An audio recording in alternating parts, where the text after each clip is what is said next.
Hello, everybody. Dr. Rick Wallace here with another segment of 5 Minutes of Fire. We're going to get it off and popping in just a few seconds. Give a couple of people a little time to get in, a couple of the regulars to check in, and we'll get the ball rolling. I hope that you've had an opportunity to get your week off to a good start. Remember, if your week has gotten off to a bad start, if your day has gotten off to a bad start, if your hour has gotten off to a bad start, you're not stuck in that moment. You're not stuck with a bad week.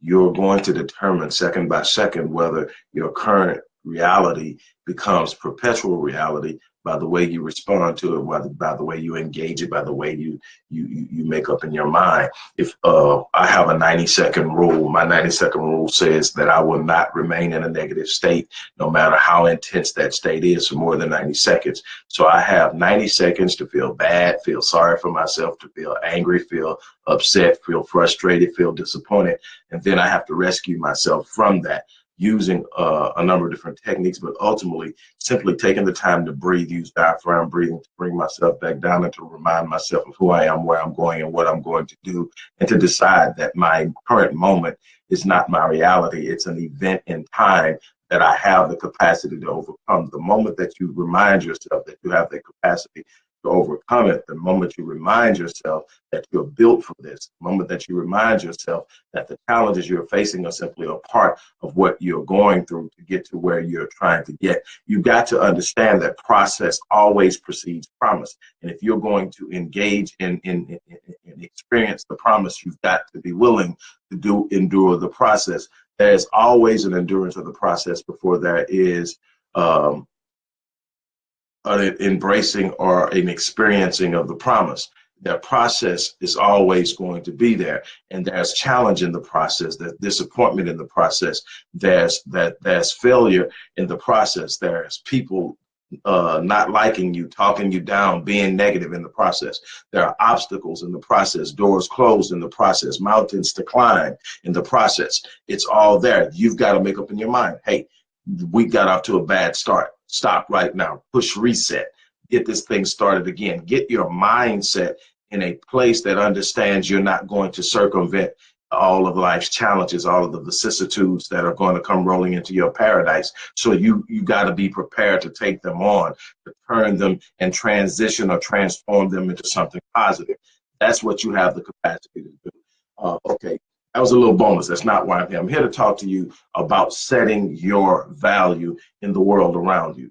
How well you do in business, how well you do in your marriage, how well you do in parenting, how well you do in life and in business and finance. It's all going to be determined by how you set your value. When I interview someone to determine whether or not I'm going to work with them or not, there are a number of different things that I'm looking at. I'm looking at, are you the type of person that truly understands the type of commitment that is required for change? Because I can give you all the techniques, I can give you all the blueprints, I can give you all of the different disciplines that's necessary to be successful. But if you don't have the commitment, if you're not willing to go the distance, there's absolutely nothing I can do for you, because you're going to quit when it gets hard. When you run into that moment that you're not prepared to deal with, you're not gonna anchor down, you're not gonna dig in, you're gonna retreat, because that's what you've been doing all your life. And so I'm looking for the person who, number one, is committed to change. Number two, I'm looking for the person who understands the value they have, whether the value is lying dormant or the value is starting to surface. They understand who they are and they're willing to invest in themselves. That's what I want to talk to you about now. No one. And when I tell a person, I don't think, good morning to those who have showed up. When I tell a person, I don't think that we will be a good match right now, or I don't think it'll be a good idea for us to work together, or I don't think that you're ready to work with me now. And the first thing is, well, why? And the number one reason is you're not committed. The number two reason is, I will never invest in someone more than they're going to invest in themselves. You're not willing to invest in yourself as much as you're asking me to. And that can come in a number of different ways, and I'm not going to get into how that comes into play. But if you're asking me to invest more in you than you're investing in yourself, I will not. I will never invest more into anyone who, than they're willing to invest in themselves. That's a recipe for disaster. That's a recipe for failure. I don't want it on my docket. I'll take anyone. I don't care where you're at in life. I will take someone that's addicted. I will take someone who's failed at 3 marriages and is struggling in the 4th marriage and trying to save it. I'll take people who have never made more than minimum wage in their life and they're looking to build wealth. I'll take any of those if they're willing to put some skin in the game and they're willing to go the distance. You set the value in the world around you. And the funny thing is, everything that you're seeking in life is going to be determined on the value you set on yourself. See, when you set value in the marketplace, you get an understanding of what you bring to the table. It may not be developed yet. It may not be refined yet. You may not have a total picture, but you know, I bring this to the market, and this is where I'm going to change the market in the way that I do business. I might be a shoestring designer, but the way I design my shoestrings is shoestrings that convert, shoestrings that are durable, shoestrings that change, but whatever it is. I have a unique way of doing shoestrings. Nobody's doing the shoestrings in the market the way I'm doing them.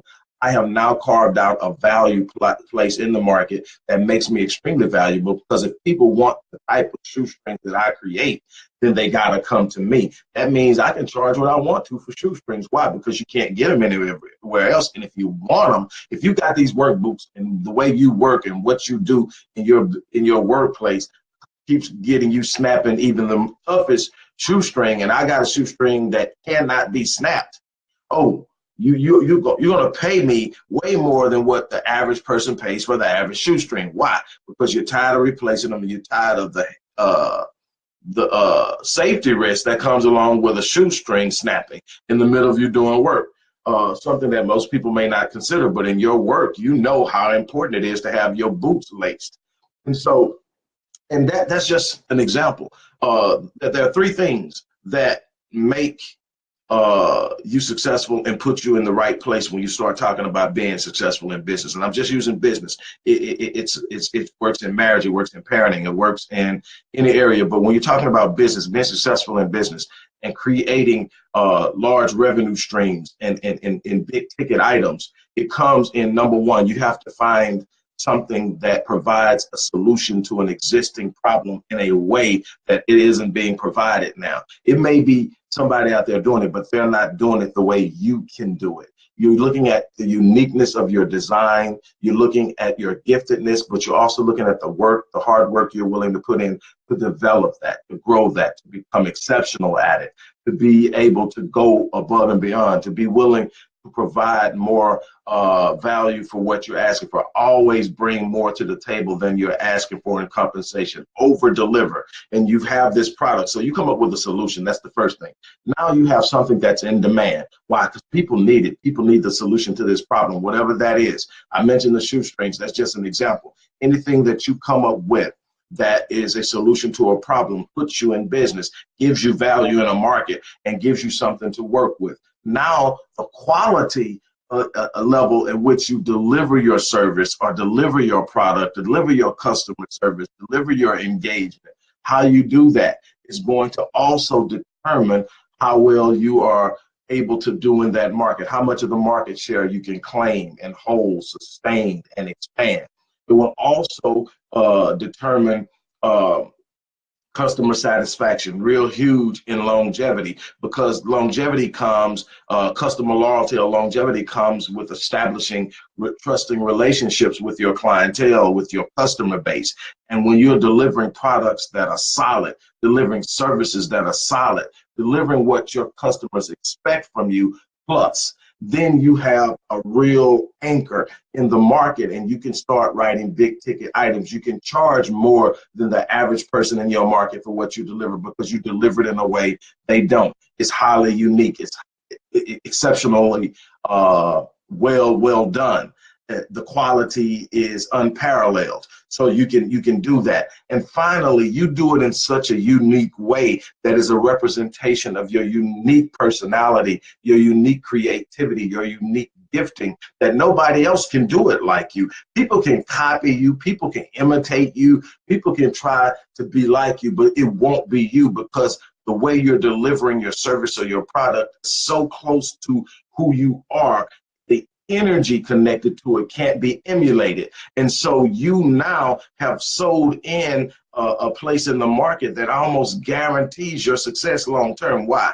Because you can't be replaced. See, the more unique you are, the more you tie it to your giftedness, the more it's, I mean, like when people say it, they literally think about you. The greatest power of your brand is the value you give to the services you provide to others.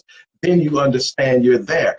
But it comes first and foremost by being valued. I tell people all the time that are coming in and they're saying, I'm trying to get started. I'm trying to create a valuation. I'm trying to get venture capital. I'm trying to get investors. And then I look at it and say, okay, where's your business plan? Well, I don't have one. Where's your marketing analysis? I don't have one. And it's not just that you need a business plan. You need one, because you need that blueprint. You need to be able to go back and revisit at times along the way where you said you would be and how you said you would get there, and refresh yourself. You need a marketing analysis, because if you don't understand your customer, you are never going to get everything. You got too many people out there creating things and then trying to find people to sell them to. What you do is you look at your gift, and then you look at a market that you feel you're connected to and find out what they need in that market. Then you create it. And then you don't have to worry about finding the customers. They're already existing. But what happens is when you don't have a marketing analysis, you don't have any customer intelligence. You don't have any way of knowing what drives the buying decisions of your particular customer base. You don't know their buying behavior. You don't know what's relevant to them, how you can reach them, how you can connect with them, how you can communicate with them. But more importantly than that, when you run up and the investor asks you for your business plan and your marketing analysis and your financial projections, and you have none of that stuff, you tell him you're asking him to invest more in you than you've invested in yourself. Even if you don't have any money to invest in yourself, you should be investing sweat equity into yourself daily. You should be researching. You should be studying. You should be trying to grow your mind, grow your knowledge, grow your expertise, because check this out. The more you educate yourself, the more you prepare yourself to fight against disruption. I believe it was Robin Sharma that said that education is the inoculation that fights against disruption. So you're always going to have these things that are coming. The more prepared you are mentally to deal with them, the less they disrupt or disturb your patterns of success and in the manner in which you move. But it all begins with you investing in yourself. Nobody is going to invest in you more than you are. And if you're not investing in you, you can't look to other people and ask them to raise you to the standard or the level you feel you should be at. That's your responsibility. You got to look at yourself and establish in your own mind who you are and why you're that way. So many people are mistreated in life because they haven't established their own value. They are waiting on someone externally to establish it. And then when they aren't appreciated, they become disturbed. And then the crazy thing is they are now allowing someone outside of them to set their value, and they consistently find their value being lowered because they are the standard that stands against misappropriation and depreciation from external forces. People have to respect me or they're no longer in my circle. People have to treat me a certain way or they're no longer in my circle. People have to pay me or they don't get my services. It's not you tell me what you want to pay me. It's not you can be nice to me if you want to.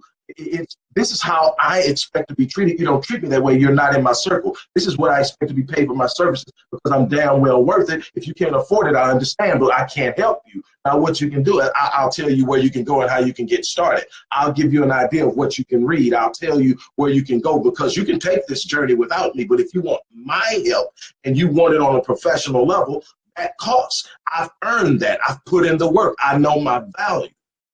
I will not allow, because see, every time that I sit up and say, well, what you got? Just what you got. I lower my value.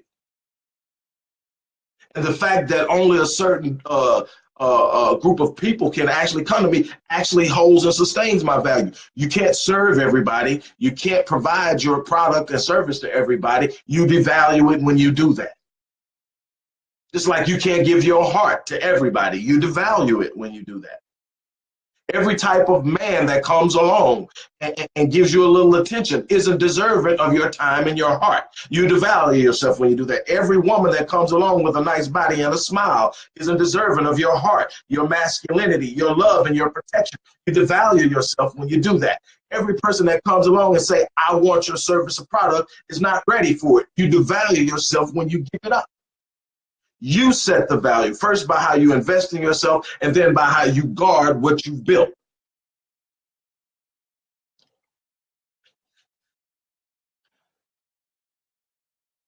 What are you willing to do to invest in yourself? It's going to determine just how much value you get out of yourself and the parameters of value that establish how people will deal with you in business, in life, in love.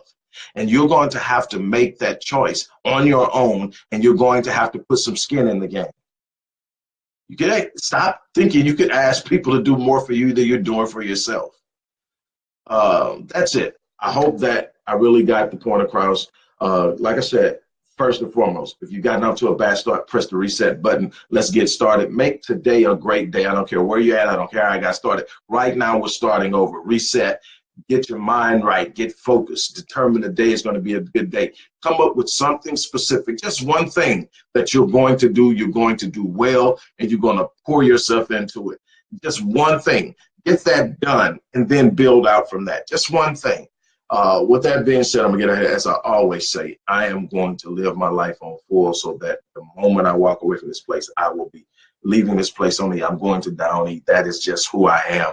And I'm telling you, when you invest like that, you build a legacy. You leave something behind that continues to work and speak of you long after you're gone. That's what life is about. Living life at such a level that when you leave this place, people are still talking about the impact you made. Your life is still working on your behalf, or working on the behalf of your legacy.